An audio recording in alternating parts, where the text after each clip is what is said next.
美欧峰会发布公报，首次强调所谓维护台海和平稳定。敏感时点，台防务部门配合渲染所谓大陆军机创纪录进入台西南空域，背后有何盘算？欧洲国家真的会盲目跟随美国搅局台海吗？国台办发言人马晓光在回答深圳卫视提问时连续反问，向外界释放何种信号？为什么说民进党当局盲目坚持台独立场，拒不承认9·2共识，才是造成两岸关系紧张动荡的根源？孙大千、杨余胜、陈斌深入解读。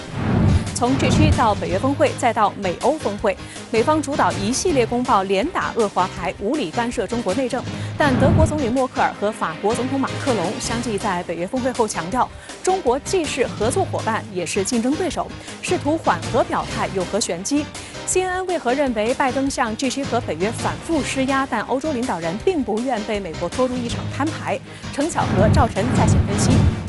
在风景秀美的瑞士乡间别墅，俄美元首开始会晤。与布置精美的场地形成鲜明对比的是，普京与拜登在会面前接连撂狠话，营造出剑拔弩张的紧张氛围。时隔3年，两国元首再次会晤，将为美俄关系带来哪些变数？白宫确认，拜登将单独举行记者会，且决定由美方做出。面对普京，拜登在担心什么？赵晨、韩露、孙兴杰点拨关键。神舟12号载人飞船将于周四上午9点22分发射，飞行乘组正式亮相。3名航天员将在轨工作生活3个月，完成4项任务。此次任务对空间站建设有何重要意义？从3次备份2度飞天的聂海胜，曾和战友完成中国首次空间出舱活动任务的刘国明，到备战11年只为飞天的航天员，飞天梦的背后还有哪些不为人知的故事？深圳卫视专访已退役的首批航天员潘占春，讲述一代航天员的故事。王亚楠独家解析。欢迎回来。周二，美国与欧盟领导人举行峰会后发布公报，首次强调所谓维护台海和平稳定，这让台当局兴奋不已，立即跳出来表达高度欢迎与感谢。台外事部门还答鸡血般的细数4月以来，美国主导下一系列双多边会晤都将台海列入公报内容，感恩被重视，并表达甘当所谓印太棋子与大陆对抗之意。与此同时，台防务部门又在渲染所谓大陆军机创纪录进入台西南空域。国台办发言人马晓光周三指出，绝不容忍台当局谋独行径，绝不容忍外部势力肆意插手干预台湾问题。据台媒周二报道，台防务部门在官网即时军事动态专区发布解放军军机动态，称当天有28架次解放军军机进入台西南空域，进行攻击编队态势明显，包括1架运8反潜机、4架轰6轰炸机、1架运8远程干扰机、2架空警500预警机、14架歼16战斗机和6架歼11战斗机。作为应对，台空军派遣空中巡逻兵力应对、广播驱离、防空导弹追踪监视。台湾中央社还称，台防部门自去年9月17号起，在专区发布解放军军机动态。周二，解放军出动军机的28架次，创下台防务部门公布统计数据以来最多架次记录。此前最多的一次是在今年4月12号，当天有25架次解放军军机进入台西南空域。台湾中时电子报在报道中分析解放军周二超纪录派军机的原因时提到，周日晚间刚刚落幕的G7峰会，在发表的联合公报中首度强调维护台海和平稳定的重要性。报道称，解放军军机此前其实已经连续9天围绕台。巧合的是，G7峰会联合公报发表后的第2天，解放军立即派出1架次军机进入西南空域，周二便是28架次的暴增。报道猜测，这显然与G7联合公报的发布有关。此外，台湾联合新闻网还分析，大陆派出创纪录的架次，不排除与美军里根号航母即将进入南海有关。报道称，美海军周二证实，里根号已进入南海执行海上安全任务，包括固定翼和旋转翼飞机飞行任务、海上打击演习以及地面和空中单位之间的协同战术训练。我个人会觉得说，目前朝鲜就说解放军就是出海的这样的一个大批次的就是多批次的飞机的这样一种飞训，跟美舰通过进入或者是一些比较重要的日子，似乎都有一些关联，这个我们可以拉长时间来看。周三，国台办新闻发布会上，发言人马晓光在回应解放军军机进入台西南空域相关提问时指出，众所周知，造成两岸关系紧张动荡的根源是民进党当局盲目坚持台独立场，拒不承认体现一个中国原则的9·2共识，出于政治私利，在岛内不断煽动反中仇中情绪，挑动两岸对立对抗，阻挠破坏两岸正常交流。即使在当前岛内疫情不断恶化的情况下他们依然无视岛内民众生命健康安全把谋独的私利放在民众的福祉之上。所以两岸关系发展到今天这个状态责任完全在民进党当局，我们也绝不容忍这个谋独的行径绝不容忍外国势力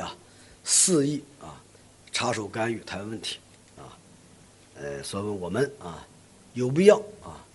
对这些勾连行径做出强有力的回应。针对 G7 峰会发布联合公报中的涉台内容，马晓光反问七国集团：民进党当局不断进行谋独挑衅，破坏两岸同属一个中国的现状，这是在维护台海和平稳定吗？中国政府和中国人民坚持一个中国原则，遏制台独分裂行径，维护两岸同胞的共同利益这是不是在维护台海和平稳定？在今天的国台办记者会上，发言人马晓光在回答深圳卫视有关于 G7 峰会联合公报中涉台内容的提问时，马晓光先是微微一笑，随后语气坚定地连续反问 G7 究竟何为维护台海和平稳定。此外，马晓光连用2个实际行动，进一步敦促有关国家恪守对中方作出的严肃承诺，维护台海和平稳定。台湾是中国的一部分，台湾问题是中国的内政不容外来干涉。美国在台湾问题上屡屡采取违反一个中国原则和中美3个联合公报规定的错误言行，还企图拉拢其他国家一起来打台湾牌。我们敦促有关国家以实际行动恪守对中方的严肃承诺，妥善处理台湾问题，不要向台独势力发出错误信号，以实际行动维护台海和平稳定。外界注意到，美国与欧盟周二召开峰会后发布的联合公报中提到，我们都强调台湾海峡和平稳定的重要性，鼓励两岸问题和平解决。这份公报一经发布，台外事部门立即跳出来表示高度欢迎与诚挚感谢。台外事部门还细数，这是继今年4月美日峰会、5月美韩峰会、欧日领袖峰会、G7外长会议、6月日澳2+2会谈及G7领导人峰会后，美国总统拜登及欧盟领导人再度重申对台海和平与稳定的重视，凸显了美国及欧盟等世界主要民主国家及领导高层对维持台海和平已凝聚高度共识。中美之间围绕着台湾问题上的斗争已经达到了一个新的阶段，但是美国在国际场合如此频繁、如此高强度的提及台湾问题这是前所未有的。在中美战略竞争的这个大的背景之下，美国已经把台湾问题作为一个非常重要的抓手，来遏制中国的发展。通过把同盟和伙伴拉到台湾问题上来，美国实际上是想尝试着增加对中国的这种国际上的一种压力。值得注意的是，台外事部门还特别强调，台湾海峡的和平稳定对于促进所谓自由与开放的印太区域极具关键，并宣称乐见美国及欧盟等民主阵营的重要伙伴持续高度关注台海遭受片面蓄意破坏的现状。台外事部门还预告，未来将持续透过所谓全球合作训练架构等交流合作机制贡献所长，进一步深化与美日欧盟及全球伙伴的理念价值同盟关系。针对台当局将自身置于所谓印太战略的前沿，周三国台办记者会上，发言人马晓光也作出回应。说硬要把台海和平稳定往所谓别人的印太战略上去引这种告洋状的做法那么恰恰暴露了那么他们这个依靠外国力量与大陆对抗的这么一种政治本性。通过夸大自己地缘政治上的重要性，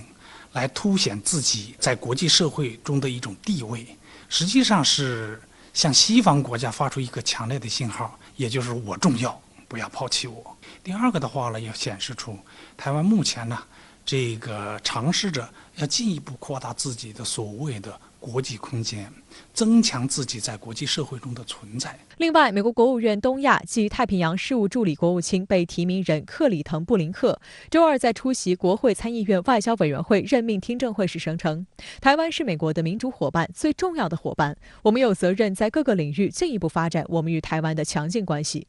他称，若他顺利出任驻青，将致力于落实与台湾关系法的义务与责任。美国有足够工具做到此事，包括美国国会对台湾的支持，以及自2009年以来高达300亿美元的军售。值得注意的是，听证会上，外委会主席梅嫩德斯和资深议员詹姆斯·瑞士还追问克里滕布林克是否支持调整在台海问题上的战略模糊政策，转向战略清晰。克里滕布林克的回答颇值得玩味。他一方面宣称安全是动态的，随着大陆提升对台威胁，美国的反应也当校准；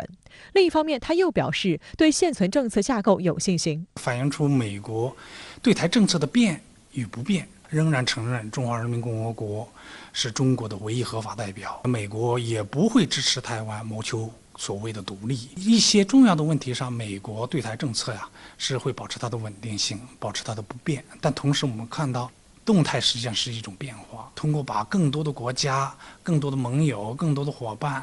拉入到台湾问题上给我们中国增加更大的这种压力。所以我们看到美国在变与不变之间也在尝试着寻求某种平衡，采取所谓的战略清晰，这个对台湾真的是有利吗？会不会加大了所谓战争的风险？在周三举行的第8届东盟防长扩大会视频会议上，中国国委员兼国防部长魏凤和在发言中表示，中国坚定不移做世界和平的建设者、全球发展的贡献者、国际秩序的维护者。中国军力的发展是世界和平力量的壮大。中国重视与各国的安全合作，充分理解尊重各国合理关切，中国的国家利益也必须得到充分尊重和维护。在涉台、涉疆、涉港、南海等问题上，中方捍卫国家核心利益的决心意志坚定不移。台湾流行疫情指挥中心周三公布，台湾新增167例本土新冠肺炎确诊病例，已连续33天本土新增确诊超100例。另外新增18例死亡病例，3例境外输入病例。疫情严峻，但是疫苗却严重缺乏，而有限的疫苗却要优先提供给超过9万名政府官员，引来岛内舆论的一片批评之声。另外，针对台当局阻止大陆疫苗输台，国台办发言人马晓光表示，民进党当局要尽早停止政治操弄，不要为了一党私利而不顾民众的生命健康。大陆会为台湾民众赴大陆打疫苗做好妥善安排。台湾新冠肺炎疫情持续严峻，至今已有460多人染疫死亡，染疫死亡率已超过3%，高于全球平均值。岛内拿出有限的疫苗，优先为医护人员和85岁以上长辈施打。不过，在岛内医护人员尚未完全打完疫苗的情况下，不断曝光有岛内官员、名人和企业高层未按照优先顺序靠特权插队接种疫苗。此外，台当局更公然将与疫情指挥相关的官员列为优先施打的人员，数额达到9万，引起舆论一片哗然。岛内媒体人陈文茜就要求蔡当局公开名单，他质疑究竟是哪些官员有资格比那些老人或是重病患者更有资格优先打疫苗。发3级警戒之后，所有的政府官员大家都要抢着施打，凭什么有些人可以有特权先施打？我想蔡英文政府应该要把这名单公布出来，让好好检视。岛内名嘴痛批，优先照顾的官员其实900个左右就够了，那些抢着优先施打疫苗的官员，根本就是利用特权只顾自己的贪生怕死之辈。我讲真的，没有你们台湾会更好，你们只不过想尽办法找一堆的理由要去打疫苗，这些人怕死，贪生怕死，就是蔡英文讲的升官发财请走他们的那一些人。这些人真的是贪生怕死中的贪生怕死，而且还要用一些公务系统极尽自己正义之能事，还要把自己打针合理化。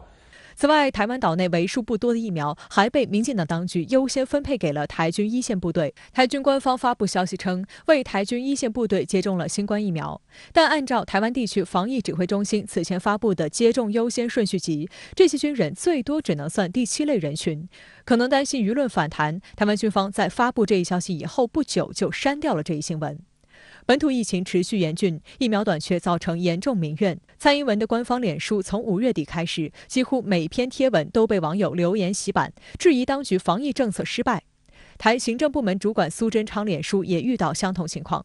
许多网友强调自己也是投给蔡英文及民进党，如今当局的防疫作为却令人失望。我有时候会去就是蔡英文的脸书去出征这样子，因为有时候觉得真的太夸张，感觉他有点活在自己的世界里面，就是他感觉好像看不到民间疾苦，我不知道是怎么回事。我觉得应该我们要去把他敲醒了，就是给他们提点意见呐，或是去发出你声音的那个怒吼，把它讲出来。台湾的疫情之所以这么严重哦，其实最紧急的部分是在于指挥中心的领导跟规划能力实在是太差了哦。那么在过去这1年多来，我们听到了指挥中心不断的自吹自擂哦，不断的吹牛大内宣。可是最后当真正面临到疫情的考验的时候，你会发现指挥中心根本就不堪一击。在岛内疫苗短缺的情况下，越来越多台湾民众愿意到大陆打疫苗，甚至出现赴陆打苗团。近日，不少台湾艺人在大陆接种疫苗，并在网上留言赞扬大陆疫苗和接种安排。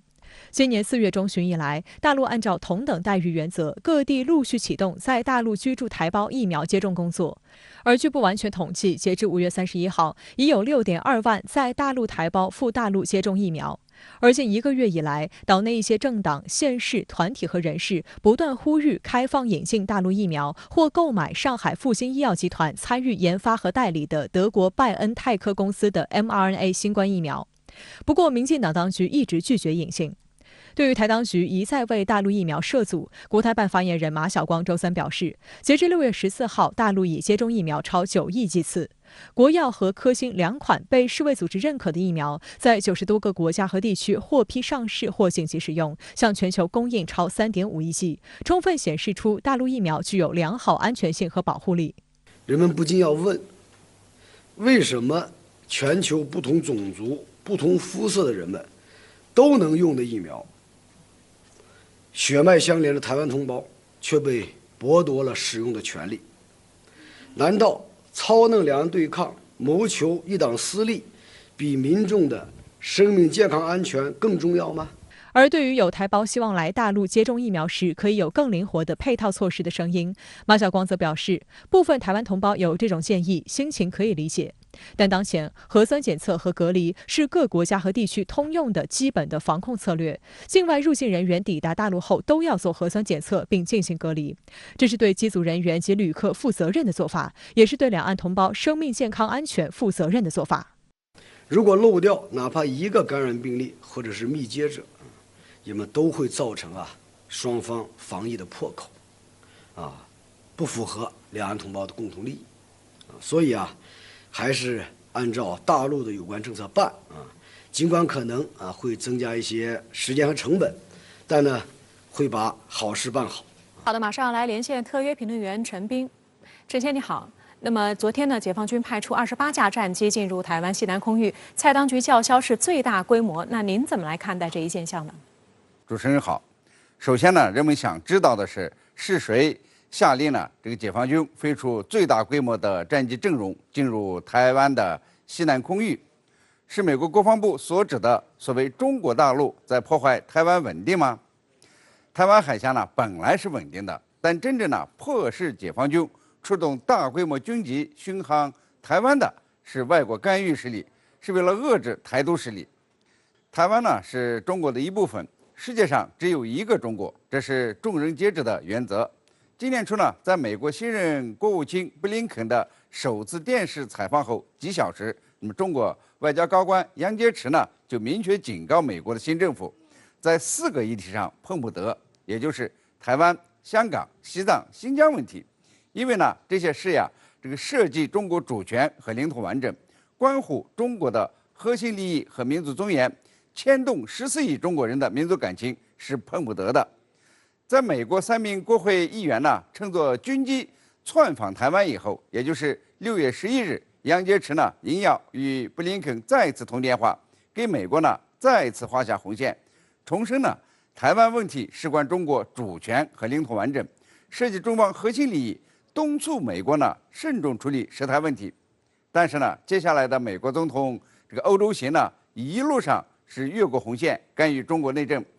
G7峰会在美国的撺掇之下公报居然挑衅中国的耐心，提及台湾问题，刺激中国做出行动。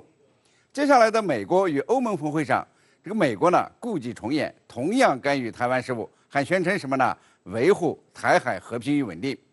然后呢，北约会议，这个冷战时期形成的军事组织呢，居然呢把触觉从北大西洋延伸到了亚洲乃至全球，把中国呢污蔑成全球安全的系统性威胁，还暗示呢要干预台湾事务。这下呢，解放军不答应了。中国有句老话呀，有再一再二，没有再三再四。美国总统呢，你到这再三了，于是呢，这个北约公报发布以后的几小时，解放军的28架战机呢就飞到台湾西南空域宣示主权，10多年来呢规模最大的战斗机群。同时呢，这也是遏制这个台独势力。这个 G7 提出台湾议题以后啊，蔡英文那低眉顺眼的奴才相呢，不仅是媚外，简直呢就是台独嘴脸。他居然感谢外强的干预，近乎是跪舔老美来涉足台湾，还把台湾呢归结成美国印太战略的关键点。这难听的话呢，我就不说了。总之呢，是卖了台湾，还想给人家数票子。可以说呀，解放军呢是不得不让战机升空，以维护这个台海和平与稳定。那些口头上叫嚣着关切台海和平与稳定的美西方呢，其实恰恰在挑动这个战争和冲突，试图呢在海峡两岸掀起巨浪，这真是贼喊捉贼。那么，在解放军战机台湾巡航的时候，拜登提名的亚太助理国务卿克利滕·布林克宣称，美国要在各领域发展与台湾的关系，甚至要保卫台湾。难道美国在对台事务上要一意孤行吗？这位候选的助理国务卿还是不敢太冒犯中国。他的话呢虽然猛，说什么呢？要调整美国与台湾的关系，履行美国对台湾所谓坚如磐石的义务。但是说到关键点，也就是美国是否要改变长期以来的战略模糊，是否改变一个中国政策，他呢还是不敢太造次，他比较谨慎。他说呢，正因为美国坚持战略模糊，承认北京而不是台北的一个中国政策，才使得海峡两岸几十年来呢确保了稳定和台湾的安全。这就意味着呢，美国还没有突破一个中国底线，或者说呢，美国还没准备好置身于这个地动山摇之中。但是呢，它刺激和煽动台独情绪是没有掩饰的。也因为美国呢在台湾问题上的不断挑衅，台海发生战争的几率在增加。台湾海峡呢被国际社会呢也看作是最危险的区域。我个人的看法是，如果美国继续这个蛊惑和支持台独势力，继续在台湾问题上惹是生非，那么解放军呢可能就不是起飞28架战斗机去巡航了，而是会坚决地维护国家主权和领土完整。另外呢，台湾新冠疫情防控似乎没有什么招，疫苗也迟迟拿不到。那您怎么来看待台湾的疫情防控呢？台湾的疫情防控呢，显然是很不得力的。像民进党大佬吕秀莲都在批评蔡英文当局呢，不仅慢条斯理，而且漏洞百出。当局承诺的1000万剂疫苗迟迟不见踪影，几百人呢已经是冤枉而死。实际上呢，台湾不是拿不到疫苗，国台办呢早就说呀，大陆有疫苗，不仅安全，而且具有较强的保护力。可是台湾当局呢拒绝引进大陆疫苗，对民间进口疫苗呢也是不断的人为的设置障碍，层层设卡。台湾当局呢寄希望于美国，自私的美国呢才不管台湾人的死活，用军机呢象征性的做一个姿态，玩一场政治秀就跑了。而你呢还在虚幻的等待着迟迟不到的援助，这真是宠到了家。我看呢，从疫苗这件事也让台湾同胞呢可以醒醒了。美国在台湾人生命危机的时候呢都不给疫苗，他们是实际上呢囤积着大量的疫苗。那么将来呢，要是真正的打仗，靠老美来救你，这简直呢就是个笑话。所以现在呢，无论是这个抗疫防疫还是经济民生，两岸中国人呢能够彼此靠得住，能够帮一把的。台湾当局呢稍微明智一些，大陆的疫苗呢几小时之内就能送到台湾人手中，这疫情呢也会快速的得到控制，起码呢可以少死一些人。这就看蔡英文当局呢如何行动了，能不能呢脑筋急转弯了。好的，非常感谢陈斌先生在线来和我们分享您的观点，谢谢。周三上午，中国载人航天工程办公室宣布，将瞄准北京时间6月17号9点22分发射神舟12号载人飞船。本次飞行乘组由航天员聂海胜、刘伯明和汤洪波3人组成，聂海胜担任指令长。上午11点，本次出征的3名航天员在酒泉卫星发射中心与中外媒体记者集体见面，这也是神舟12号飞行乘组的首次亮相。在周三上午举行的新闻发布会上，中国载人航天工程办公室主任助理季启明介绍，神舟12号载人飞行任务是空间站关键技术验证阶段第4次飞行任务，也是空间站阶段首次载人飞行任务。本次任务主要包括在轨验证航天员长期驻留、再生生保、空间物资补给、出舱活动、舱外操作、在轨维修等空间站建造和运营关键技术，首次检验东风着陆场的航天员搜索救援能力，开展多领域的空间应用及试验，综合评估考核工程各系统执行空间站任务的功能和性能，进一步考核各系统间的匹配性和协调性，为后续任务积累经验。按计划，神舟12号飞船入轨后，将采用自主快速交会对接模式，对接于天河核心舱的前向端口，与天河核心舱天舟2号货运飞船形成组合体。航天员进驻核心舱，执行天地同步作息制度，进行工作生活。驻留约3个月后，搭乘飞船返回舱返回东风着陆场。这次长期驻留包括由长期驻留引发的整个全系统的验证工作，实际上是一个重要的里程碑式的事件。这意味着中国的空间站呢，在开启全面建设和长期有人驻留之后呢，将进入一个新的阶段。同时，中国空间站还有一个鲜明的特点，就是它保持了高度开放的国际合作的态度。在平等合作、共同发展的原则下，中国与国际社会会展开密切广泛的合作。这种合作具有无限的可能性，而这种开放的态度也是过去人类任何一次航天任务中都无法比拟的。上午11时，聂海胜、刘伯明、汤洪波3名航天员在酒泉卫星发射中心问天阁与中外媒体记者集体见面，这是神舟12号飞行乘组的首次亮相。3位航天员接受采访的区域为一处玻璃房间，实行3级医学隔离，这也是最高级别隔离防护。几次载人航天都是如此。不过与以往不同的是，此次见面会，航天员由坐着改为站着接受采访。时刻准备接受祖国的挑选，这是我们一直坚守的信条。作为一名航天员，我们的初心使命就是飞天，也可以说只有飞行和准备飞行2种状态。只要祖国需要，任务需要，我们都会以最佳的状态、最充分的准备，我们去迎接挑战，去履行使命。聂海胜还笑着说，这次飞行任务时间很长，自己也带了一些私人用品，有娱乐的，到时候会向大家展示。1998年，聂海胜成为中国首批航天员，神舟5号、神舟7号、神舟9号他3次备份，神舟6号、神舟10号他2度飞天。如今57岁的聂海胜将第3次出征太空。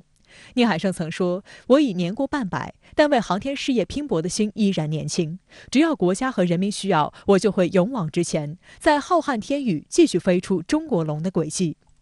航天员刘伯明曾和战友一起完成中国首次空间出舱活动任务。在周三的见面会上，刘伯明介绍，此次出舱时间大幅增加，任务更复杂，有专业人员的地面支持，有我们乘组3位帅哥的默契配合，我们一定满怀信心，迎接一切挑战。浩瀚太空必将留下更多的中国身影、中国足迹。我期待亿万国人随同我们一起体验我心飞翔。谢谢。见面会上，航天员汤洪波说，能够入选神舟12号飞行任务乘组，自己非常骄傲和自豪。我是1995年入选飞行员，2010年入选航天员。航空与航天只是一字之差，但完成这个转变是一个艰苦而又难忘的经历。要想向上生长，先要向下扎根。汤洪波表示，多年来一刻也不曾松懈，天道酬勤，一分耕耘才会有一分收获。只有地面训练到位，才能胜任任务，完成任务。2010年，汤洪波经层层选拔，从飞行员成为航天员。原以为很快就能漂浮太空的他，却足足准备了11年。这期间，他从零开始学习，无论是转椅训练，还是沙漠野外生存等，都一一咬牙坚持。如今，46岁的汤洪波终于要飞天圆梦。他表示，等了11年12天，终于可以厚积薄发，贡献自己的力量。从这3位航天员的年龄和他们的阅历，包括在航天员大队服役的资质来看呢，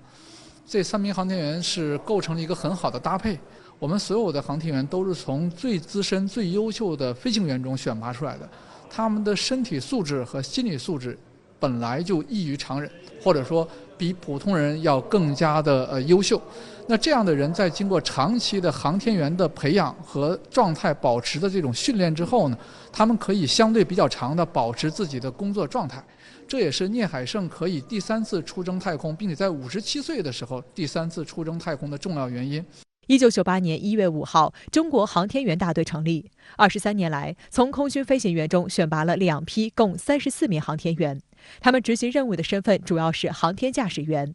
目前，这2批航天员正在备战今明2年空间站在轨建造任务阶段的有关任务。这34名航天员中，有中国老百姓熟知的中国进入太空第1人杨利伟，完成多次太空前滚翻的费俊龙，2度飞天的航天员聂海胜，中国太空漫步第1人翟志刚，协助完成太空漫步的刘伯明，3次飞天的航天员景海鹏，首个开飞船的航天员刘旺，中国首位女航天员刘洋，15年坚持中圆梦的张晓光，中国首位太空教师王亚平，完成太空健身的陈东。此外，还有不少并不为人熟知的航天英雄，他们也参加了严苛的选拔和训练，但由于种种原因，最终并没有人飞天梦想。他们的故事也一样值得书写与记录。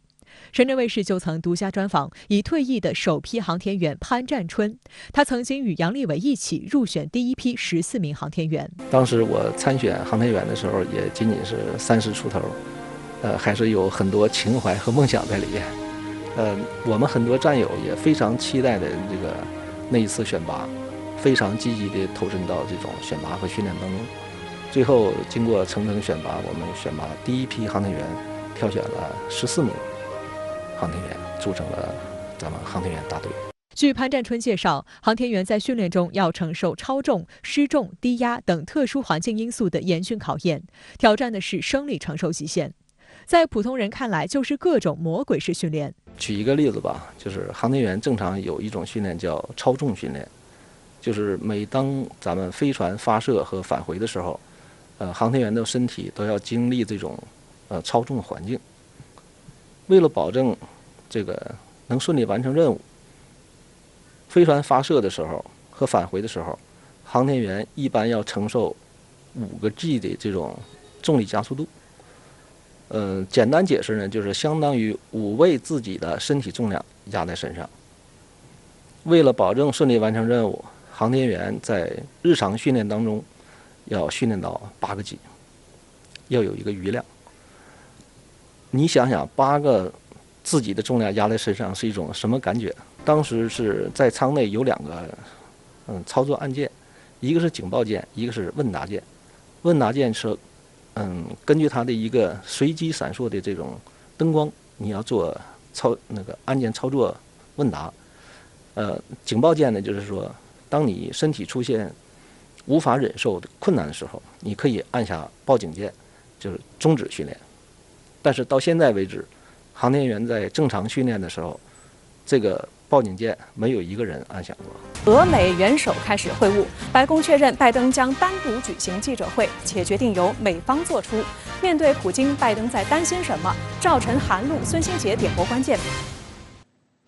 俄罗斯总统普京和美国总统拜登于当地时间周3在日内瓦会晤。此次会晤不但是美国新政府就位以来两国的最高级别互动，也是时隔将近3年来两国元首的再次会晤。拜登和普京在日内瓦格朗日公园一座18世纪的乡间别墅见面。据俄罗斯外交部发布的照片，双方的见面场地布置精美。据现场画面显示，这场高规格的峰会从一场小规模会议开始。拜登是与普京见面的第5位美国总统。2016年，普京曾与时任美国副总统拜登见面。此次日内瓦会晤前，拜登在与瑞士联邦主席居伊·帕莫林会见时，自信地表示已经准备好了这场会面，称时刻奉陪。除了普京和拜登，参与会晤人员还包括美国国务卿布林肯和俄罗斯外交部长拉夫罗夫。据俄方公布的名单，俄罗斯代表团还包括俄罗斯驻美大使阿纳托利·安东诺夫、克里姆林宫发言人佩斯科夫和俄军总参谋长瓦列里·格拉西莫夫等。预计整个会谈将持续约5个小时。一名不愿透露姓名的美国高级官员在空军1号上透露说，两位领导人将没有正式用餐时间。与之形成对比的是，今年4月，日本首相菅义伟访问美国，与拜登1对1会谈期间，美国方面准备了汉堡当作正餐。两人的餐叙持续了约20分钟，双方谈话的重心集中在家人、人生经验等私人话题。在日内瓦峰会之前，两人分别在公开场合对外释放信息。拜登在北约峰会上表示，如果普京愿意的话，在某些领域我们能够合作；如果他选择不合作，我们会有所反应。拜登表示，日内瓦峰会的意义在于给俄方画红线。英国天空新闻网报道称，画红线是一个可预见但是有风险的策略。如果画红线，那需要有惩罚机制，并且在对方越过红线时准备好实施惩罚。该网站举例称，奥巴马就曾给叙利亚画过红线，化学武器的使用，但是对方越过红线时，奥巴马什么都没有做。而据华盛顿邮报预测，普京也会划定自己的红线。卡内基莫斯科中心认为，普京的红线包括乌克兰加入北约、美国在乌克兰部署军队、西方对于白俄罗斯的干涉。普京在接受美国 NBC 的专访中谈到陷入谷底的俄美关系、网络攻击、西方对俄罗斯人权的攻击等问题。对于普京的回答，有美媒用咄咄逼人形容，称这发出了一个峰会不被看好的信号。俄罗斯联邦新闻通讯社援引俄政治学家格拉申科夫的话说，此次采访让人联想到与拜登谈判的彩排。美国意识到其年迈的总统可能无法在会谈中压过普京，因此决定提前公开提问，而采访的方式几乎像审讯一样。俄学者切尔尼亚霍夫斯基也称 ，NBC 记者提出的问题充满信息战和心理战因素，特别是提到俄政府参与暗杀纳瓦利内的问题。There is also non-systemic opposition. You have said that some people have been detained, some people are in prison. Yes, that is all true. You mentioned certain names. Yes, I will talk about it. I will not leave any of your questions unattended. Can I ask you? May I just ask you a direct question? Did you order Alexei Navalny's assassination? Of course not. We don't have this kind of habit of assassinating anybody. That's one. Number two is, I want to ask you, did you order the assassination of the woman who walked into the Congress and who was shot and killed by a policeman? 华盛顿邮报用2个形容词形象概括了两国总统会面前的状态：拜登壮足了胆，而普京气定神闲。该报称，普拜会是拜登欧洲之行的大结局。他已经见过了 G7 和北约的领导人，被盟友的团结所鼓舞。拜登周一就表示，他们相信我会遵守我的承诺。是俄美峰会就是安排在这个 G7 峰会和美欧峰会之后呢，美国其实最重要的考虑还是在安抚拉拢这个他的就是欧洲盟友，就是展示一种对欧洲盟友就是保障安全的一种姿态。有关会谈的议题，据今日俄罗斯消息，双方将讨论包括新冠疫情、顿巴斯战争及打击网络犯罪等。俄总统助理乌沙科夫周二宣布峰会计划时称，将会把中东地区、叙利亚、利比亚、阿富汗等地区问题留给甜点时间去讨论。英国卫报报道称，虽然两人有许多话题雷区，但都会小心翼翼，避免创造什么让人震惊的负面新闻。此外，美国白宫方面放出消息称，会晤过后，拜登将单独举行记者会。俄罗斯方面也表示，普京同样将单独举行记者会。这也就意味着两位领导人举行联合新闻发布会的可能性已不复存在。而在3年前的赫尔辛基，普京和特朗普曾在会晤后举行了联合新闻发布会。美国 CNN 报道中给出的解释是，不举行联合记者会的决定是白宫官员推动的。美国官员们非常在意普京表现的看起来比美国总统更胜一筹的可能性，他们同时想避免两位总统在公开场合针锋相对。有观察注意到，从此次俄美元首会晤的时间和地点的安排上，可以看出双方尤其是美方的基本考虑。会晤的时间被安排在拜登为期将近1周的欧洲系列互动之后，颇令人玩味，大有代表欧洲盟友应对俄罗斯所谓威胁的架势。而双方将普拜会的地点选择在瑞士日内瓦，也传达出一些明确信号。1985年，当时的苏美领导人戈尔巴乔夫与里根就是在日内瓦举行了首次会晤，随后才推动签署了中导条约。此外，瑞士是中立国，日内瓦是多个国际组织的所在地，是一个国际城市。选择此地举行会晤，无疑充分体现了俄美两国的对等、平衡以及此次会晤的所谓国际影响。观察认为，拜登政府的对俄态度事实上具有一定的两面性，一边要通过对俄强硬喊话来渲染俄罗斯的威胁，发出美国要所谓捍卫欧洲盟友的信号，进而强化跨大西洋关系；一边却希冀着与俄罗斯展开某种领域的必要合作。对俄罗斯而言，面对极为善于设置议程的拜登政府，当然也有动力再次明确自身的战略底线，强调在战略稳定方面自身参与的关键意义，同时也警告美国与北约不要做出威胁俄罗斯地缘政治安全性的决定。在接受 NBC 采访时，普京就明确表示，北约是冷战时期的产物，已经过时。As far as NATO, I have said on many occasions, this is a Cold War relic. It's something that was born in the Cold War era. I'm not sure why it still continues to exist. There was a time and there was some talk that this organization would be transformed. Now, it has been kind of forgotten. 在回答有关俄军演引发北约关切的问题时，普京表示，北约不断东扩，并且在与俄边界毗邻地区部署军事基础设施，而俄罗斯从未采取侵略性的举动，未对美国和欧洲构成威胁。We're conducting war games on a regular basis, including sometimes surprise military exercises. Why should it worry the NATO partners? I just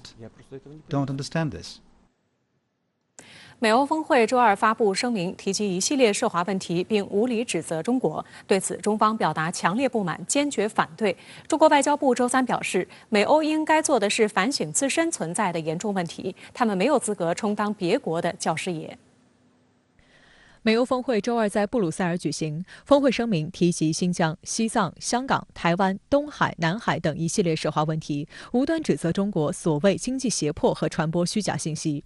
声明还表示，美欧将在各自对华、包含合作、竞争和对手三重定位框架下开展密集磋商和沟通，并将在气候变化、防扩散及特定地区问题上协调同中国的建设性接触。